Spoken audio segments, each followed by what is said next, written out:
Boa tarde, pessoal. A nossa aula hoje é arte. Vamos estudar um pouco sobre o teatro romano. Eu sou a professora Valdênia. A gente vai ver nesse slide um resumo do teatro romano. Questão de gêneros, de temas, quem foram os primeiros escritores, atores. Vamos falar um pouco sobre Plauto. Quem foi Plauto no teatro romano? Então, a princípio a gente vê aí duas imagens, que é do Teatro de Merida, né? Uma imagem que traduz o teatro romano, simboliza bem, né, o teatro romano. O teatro romano teve diferentes gêneros, misturando influências etruscas, que são influenciados pelos gregos, e de espécie de representações religiosas de caráter sério ou satírico itálicas, curiosamente de forma semelhante ao aparecimento do teatro grego. Os romanos tinham uma forma embrionária do teatro quando entraram em contato com a Grécia.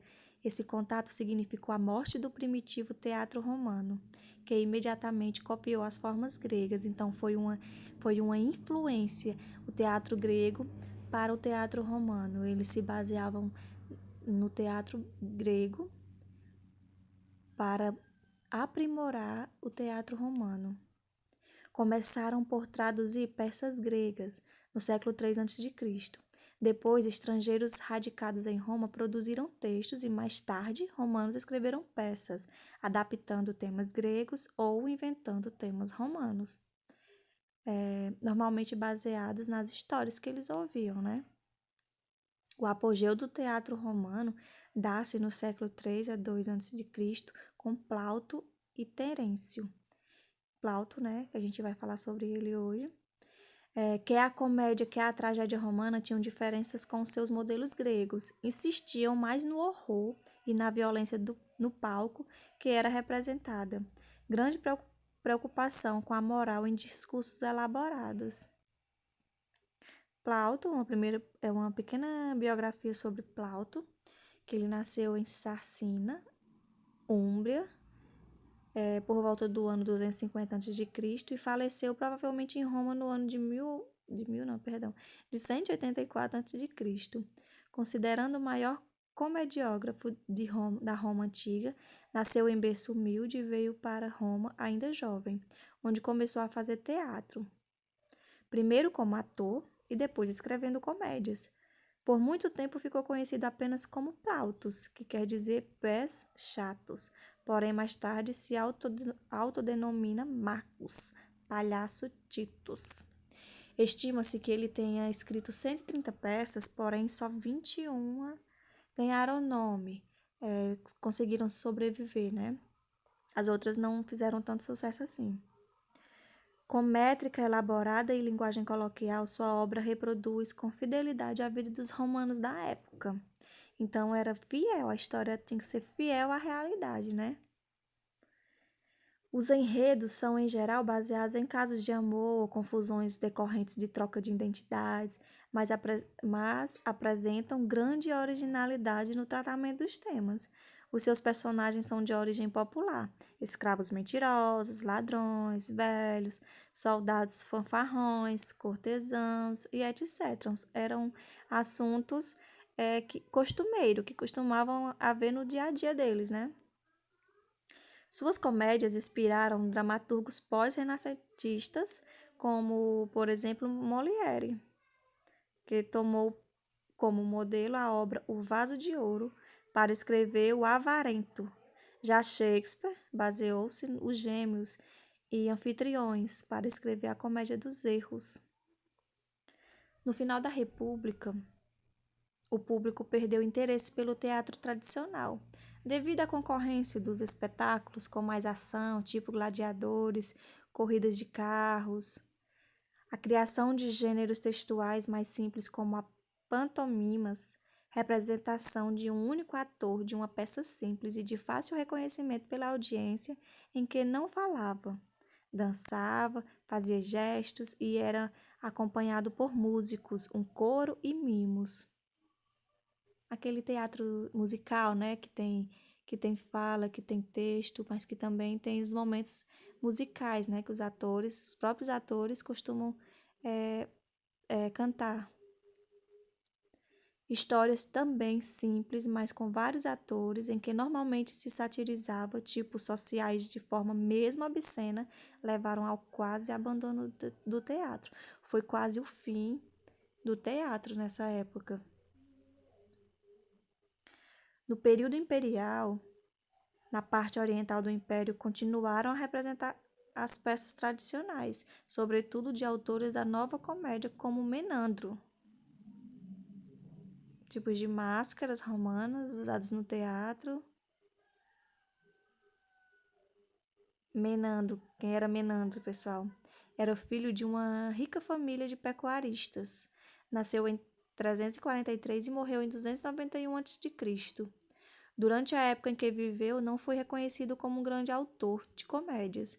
No entanto, depois de sua morte, suas obras foram tão divulgadas que passaram a ser consideradas por muitos intelectuais da época como um primor estético. No Ocidente, Sêneca tenta ressuscitar a tragédia, mas o público preferiu os espetáculos de mimos e pantomimas, devido à dificuldade dos menos instruídos compreenderem peças complexas. Havia uma preferência por espetáculos simples e que apelassem aos sentimentos. Predomina a comédia. A tragédia é cheia de situações grotescas e efeitos especiais. Durante o Império Romano, de 27 a.C. a 476 d.C., a cena é denominada por pantomimas, exibições acrobáticas e jogos circenses, que era o que fazia mais sucesso. As pessoas gostavam mais da comédia que tivessem esse tipo de espetáculo, né? Autores romanos. Na comédia se destaca Plauto, a gente falou sobre ele, no século III a.C., e Terêncio, no século II a.C. Suas personagens estereotipadas darão origem, por volta do século XVI, aos tipos da comédia dell'arte. Da tragédia só sobrevivem completas as obras de Sêneca,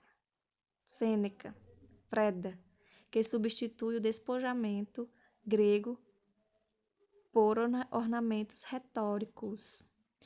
Os romanos construíram vários teatros especificamente para representações, mas na maioria dos casos, nas pequenas cidades utilizavam os anfiteatros para vários eventos, usando para espetáculos de gladiadores, corridas, representações. Aí tem um tipo, pessoal, de gladiadores. Como era o teatro de gladiadores? Era quase que uma guerra sendo vista a olho nus, né? Dedicar-se ao teatro era muito mal visto. Os atores eram normalmente escravos ou ex-escravos, raramente mulheres representavam, tendo má reputação aos que o faziam. Os papéis femininos eram feitos por homens. Era uma rede de machismo, para falar a verdade, porque o próprio homem ele tinha que fazer o papel do homem e da mulher. As mulheres que se subestimavam a fazer os papéis, ela era taxada, ela era mal vista, né? Ficaram conhecidos imperadores com uma enorme paixão pelo teatro. Nero é o mais conhecido. Adorava espetáculos de mimos, casou-se com um mimo depois de se livrar de Pompeia, o imperador atuava. Dado o baixo estatuto dos autores, normalmente escravos ou ex-escravos, isso era motivo de escândalo. Aí a foto de alguns atores no teatro romano. Vários imperadores apresentados como cruéis ordenavam que os espetáculos se tornassem realistas. Quando aparecia no texto um personagem que era marcado para morrer, dublava-se o autor por um condenado à morte. Eles queriam ver muita realidade nas cenas. Europa e Zeus, sobre a forma de touro, teve uma representação em que uma condenada à morte manteve relações com um animal. Com o advento da igreja, esta viu com os maus olhos gêneros artísticos que ou se referiam a deuses pagãos ou riam abertamente dela. como os espetáculos de mimos, levando à sua progressiva perseguição, para além dos aspectos que considerava imorais, tais como representação de cenas licituosas ou mesmo de nudez. Então, pessoal, é esse nosso conteúdo, certo? Eu vou passar para vocês agora uma apostila e uma atividade para ser realizada, viu? Qualquer dúvida, podem falar comigo.